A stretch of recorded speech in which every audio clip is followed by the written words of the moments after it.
नमस्कार, मैं शिशु कल्याण कोचिंग सेंटर से नीतीश सर। आज हम क्लास 8 का मैथ पढ़ने जा रहे हैं। मैथ में हम आज अध्याय 2 पढ़ेंगे, जिसका हेडिंग है एक चर वाले रैखिक समीकरण। तो आज हम जानेंगे कि एक चर वाले रैखिक समीकरण क्या होता है और इनके बारे में विस्तार से अध्ययन करेंगे। तो सबसे पहले हम जानेंगे कि चर और अचर में क्या अंतर होता है। सबसे पहले हमको जानना है कि चर और अचर में क्या अंतर होता है। तो चलिए हम शुरू करते हैं। ध्यान से सुने कि गिनती के जितने भी संख्या होते हैं, जैसे 1 से लेकर 1, 2, 3, 4 और भी अनंत तक जा सकते हैं। तो ये गिनती के जितने भी संख्या होते हैं उनको अचर संख्या कहते हैं। जैसे 1, 2, 3, 4 और भी बहुत कुछ। तो ये जो संख्या आप देख रहे हैं इनको अचर संख्या कहते हैं। क्या कहते हैं इनको? अचर संख्या। अब हम जानेंगे चर के बारे में कि चर किसे कहते हैं। तो ए से लेकर जेड तक में जितने भी लेटर होते हैं, अक्षर होते हैं, ए से लेकर जेड तक में जितने भी लेटर अक्षर होते हैं उनको चर कहते हैं। उनको क्या कहते हैं? उनको चर कहते हैं। तो ये था अचर का उदाहरण। अब देखिए चर ए, बी, सी, डैश, एक्स, वाई, जेड। तो ए से लेकर जेड तक जितने भी संख्याएं हैं वो चर संख्याएं हैं। वो कौन सी संख्याएं हैं? चर संख्याएं हैं। तो अब हम समझ गए कि अचर संख्या किसको कहते हैं और चर किसको कहते हैं। अब हम जानेंगे कि रैखिक समीकरण, रैखिक समीकरण किसको कहते हैं। ध्यान दें यहाँ पे, वैसा समीकरण जो सिंपल हो, जिसमें कोई पावर ना हो, कोई घात ना हो, उसको हम रैखिक समीकरण कहते हैं। जैसे ध्यान दें, x + 4 = 10। ये कौन सा समीकरण है? ये रैखिक समीकरण है। इसमें कोई पावर नहीं है, कोई घात नहीं है। लेकिन जब यहाँ पे अगर हम लिखते हैं x² + 4 = 10, तो ये रैखिक समीकरण नहीं है, क्योंकि इसमें x का पावर 2 है। x का घात कितना है? 2 है। इसलिए ये जो है रैखिक समीकरण नहीं है। रैखिक समीकरण ये है। क्यों है ये? क्योंकि इसमें कोई पावर नहीं है, x का कोई पावर नहीं है। इसको कहते हैं द्विघात समीकरण, क्योंकि x का पावर 2 है। x का पावर कितना है? 2। इसको कहते हैं द्विघात समीकरण। और भी होता है जिसका पावर q हो, यानी 3 हो। जैसे x³ + 4 = 10। तो ये हो गया त्रिघात समीकरण, x का पावर 3 है। तो अब हम समझ गए कि रैखिक समीकरण क्या होता है, द्विघात समीकरण, त्रिघात। फिर से समझो, वैसा समीकरण जो सिंपल हो, जिसमें कोई घात ना हो, उसे हम रैखिक समीकरण कहते हैं। अब फिर से पूरा समझेंगे एक चर वाले रैखिक समीकरण। अब जानेंगे कि एक चर वाले रैखिक समीकरण क्या होता है। वैसा समीकरण जिसमें केवल एक चर हो, वैसा समीकरण जिसमें केवल एक चर हो, उसे हम एक चर वाले रैखिक समीकरण कहते हैं। जैसे ध्यान दें, x + 6 इक्वल टू 5। इसमें हम क्या देख रहे हैं, केवल एक ही चर है x, केवल एक ही चर है जो कि क्या है x। अब कोई इसमें दूसरा चर नहीं है, अब कोई इसमें दूसरा ABCD का लेटर यानी अक्षर नहीं है। ये 6 जो है अचर है, ये 5 जो है अचर है, इसमें से सिर्फ एक ही चर है।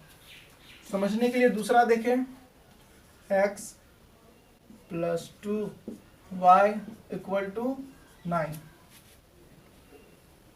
अब दूसरा उदाहरण में हम क्या देख रहे हैं कि इसमें दो चर हैं। इसमें कितने चर हैं, दो चर हैं।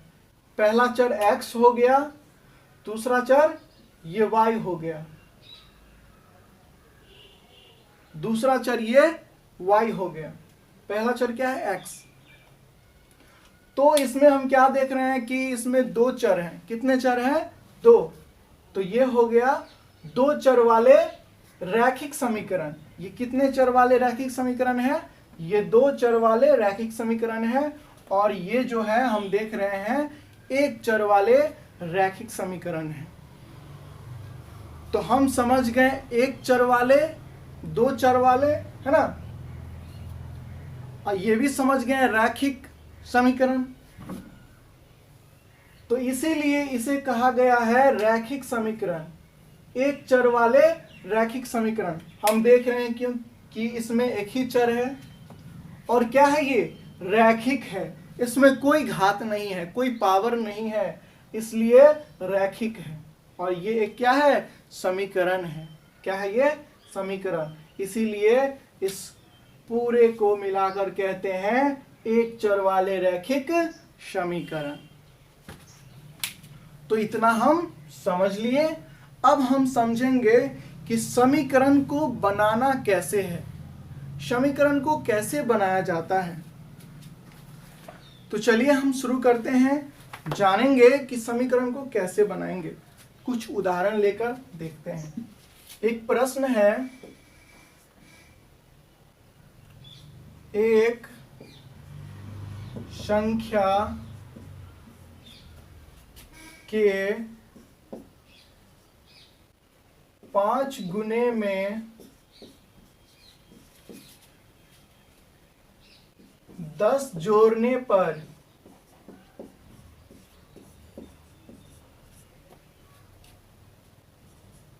30 प्राप्त होता है। प्राप्त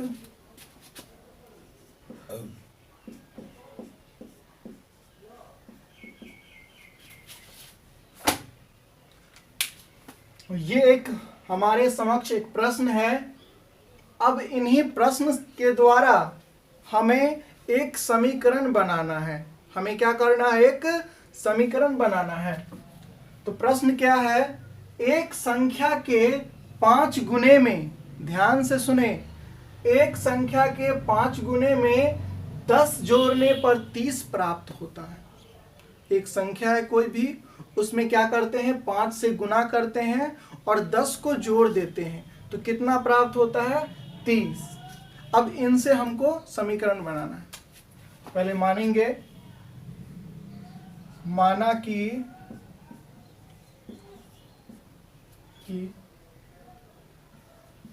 अज्ञात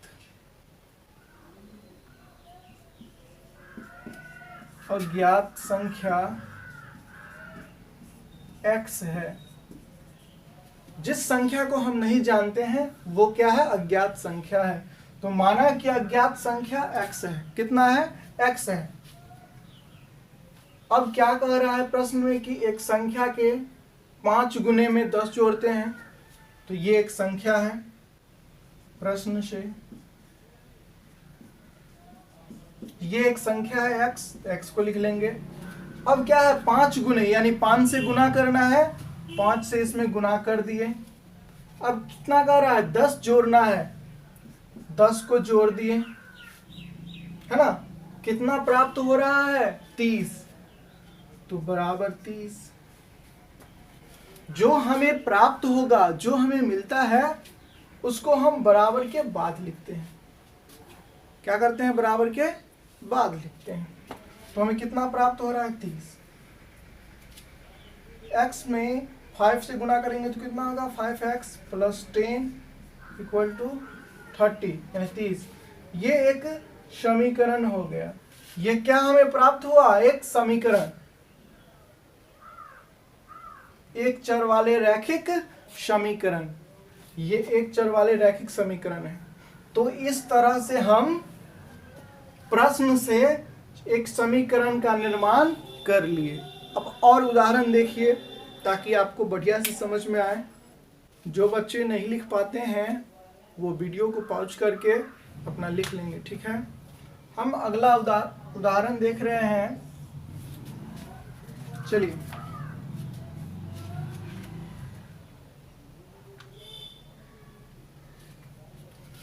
अगला प्रश्न है, किसी संख्या में से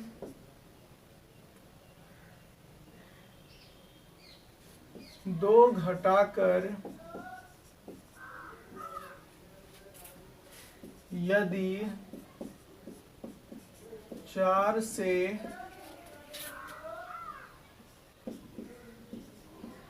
गुना करे तो 12 प्राप्त होता है। ये एक प्रश्न है हमारे समक्ष। अब इन प्रश्न के द्वारा हमें एक समीकरण बनाना है। तो चलिए हम समीकरण कैसे बनाते हैं आप लोग भी देखिए। प्रश्न है हमारा, किसी संख्या में से 2 को घटाकर यदि 4 से गुना करे। एक कोई संख्या है, उसमें से 2 घटाना है। कितना घटाना है 2, और कितना से गुना करना है 4 से गुना करना है, तो हमें 12 प्राप्त होता है। अब इनसे हमें एक समीकरण बनाना है। तो माना, पहले मानेंगे, माना कि अज्ञात संख्या x है। क्या है, x है। प्रश्न से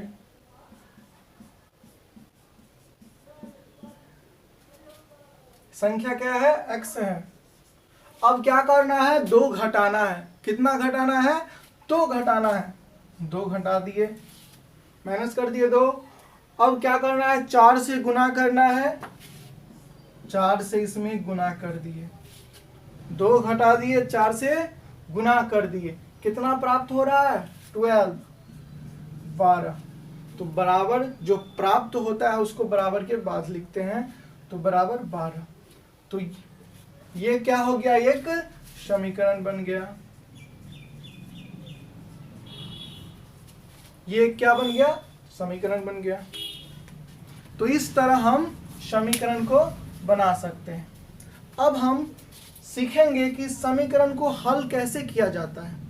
अभी हम समीकरण बनाना सीखे कि प्रश्न के द्वारा हम कैसे समीकरण को बना सकते हैं। अब हम सीखेंगे कि समीकरण को कैसे हल करते हैं। सबसे पहले हम एक समीकरण लेते हैं। इसके लिए एक्सरसाइज 2.1 में से कोई भी समीकरण ले लेते हैं। जैसे पहला समीकरण 3x - 3 = 15, 15। अब देखिए इस समीकरण को हल कैसे करना है। हमको कुछ नहीं करना है, जैसे है वैसे लिखना है। जैसे यहाँ पे क्या है, 3 है और यहाँ पे कुछ नहीं है, तो गुना का चिन्ह छुपा हुआ रहता है। इसके बीच में जो है गुना का चिन्ह छुपा हुआ रहता है। तो क्या करेंगे, इस 3 से इस x में गुना करेंगे। इस 3 से इस x में गुना करेंगे तो कितना होगा 3x। अब क्या है, माइनस का चिन्ह है तो माइनस का चिन्ह लिख देना है। अब क्या करना है, उसी प्रकार फिर इस 3 से इस 3 में गुना करना है। कितना होगा 9।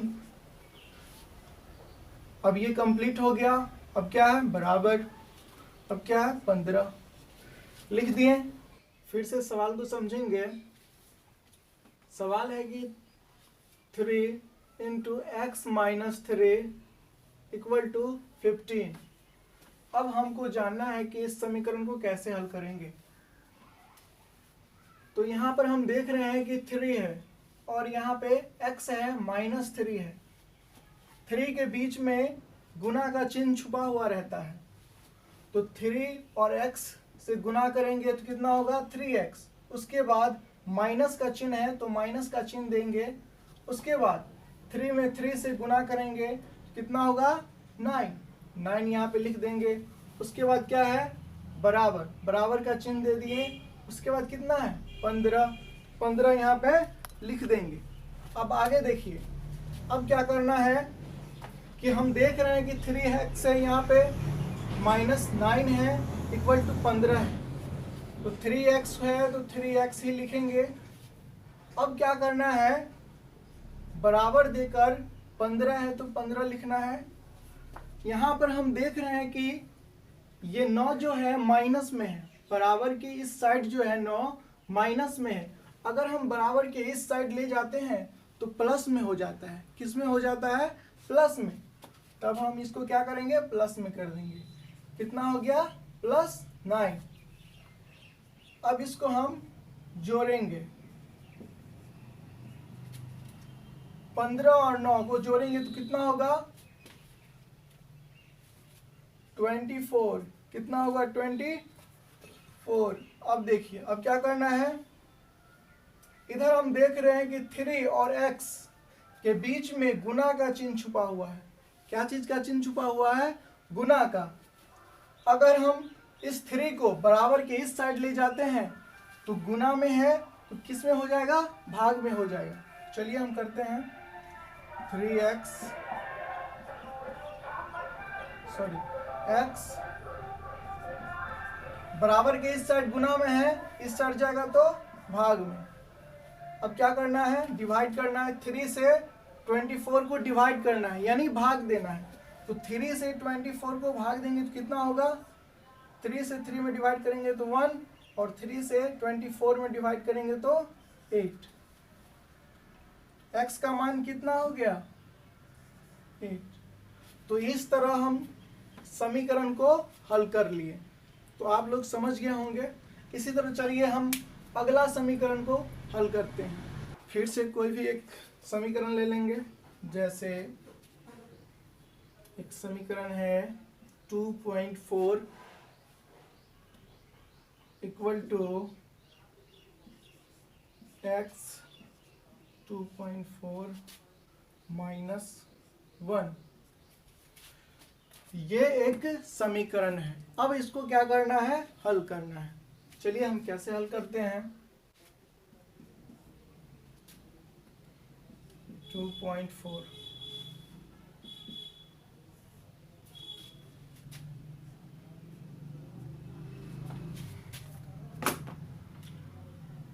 यहाँ पे क्या था -1, नीचे में कुछ नहीं है तो 1 दे सकते हैं। एक क्या करते हैं दे सकते हैं। अब क्या करेंगे 2.5 और 1 का लॉसा निकालेंगे लघुत्तम तो कितना होगा 2.5 ही होगा। अब क्या करना है 2.5 से 2.5 को डिवाइड करना है यानी भाग देना है। कितना होगा 1 से x में मल्टीप्लाई करना है मतलब गुना करना है। कितना होगा x। अब फिर इस 1 से इसमें डिवाइड करना है यानी भाग देना है। कितना होगा 2.5। कितना होगा 2.5। अब इस 2.5 से इसमें गुना करेंगे तो कितना होगा 2.5।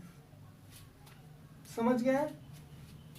अब ध्यान दें, अब क्या करना है हमें, इसके नीचे कुछ नहीं है तो 1 दे सकते हैं। अब हमें क्रॉस गुना करना है। क्या करना है क्रॉस गुना यानी इसमें इससे इसमें करना है और इससे इसमें करना है। ऐसे इस तरह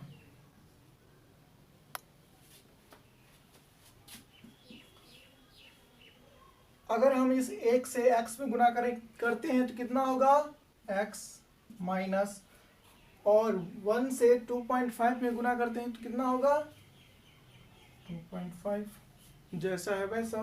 उसके बाद बराबर, अब इसमें 2.4 से 2.5 में गुना करेंगे तो कितना होगा 6 होगा।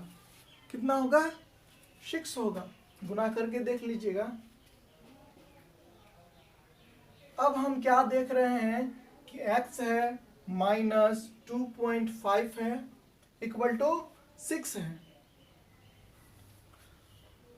तो 2.5 जो है बराबर के इस साइड माइनस में है। किस में है माइनस में। अगर हम बराबर के उस साइड ले जाते हैं तो प्लस में हो जाएगा। चलिए x 6 इधर माइनस में, इधर आया तो प्लस में, x इक्वल टू कितना हो जाएगा 8.5।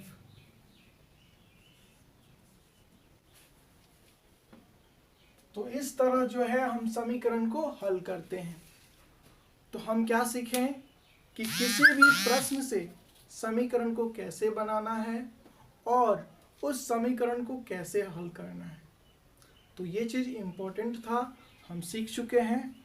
अब आपको हम एक प्रश्न दे रहे हैं जिसे आपको हल करना है, और अगर आप सही बनाते हैं तो कमेंट करना है। प्रश्न है, यदि किसी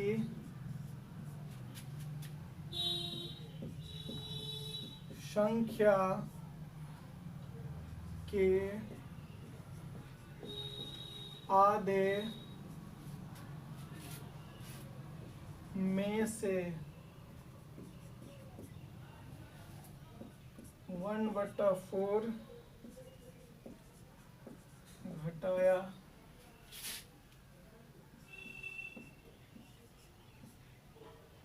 जाए तो 1/8 प्राप्त होता है। तो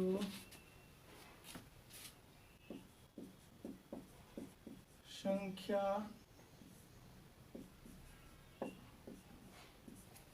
ज्ञात करें। ये एक प्रश्न है। इस प्रश्न के माध्यम से आपको एक समीकरण बनाना है और उस समीकरण को आप लोगों को हल करना है। अगर आप सही बनाते हैं तो कमेंट करके बताना है। तो आज के लिए इतना ही। आगे नेक्स्ट वीडियो में गुड बाय।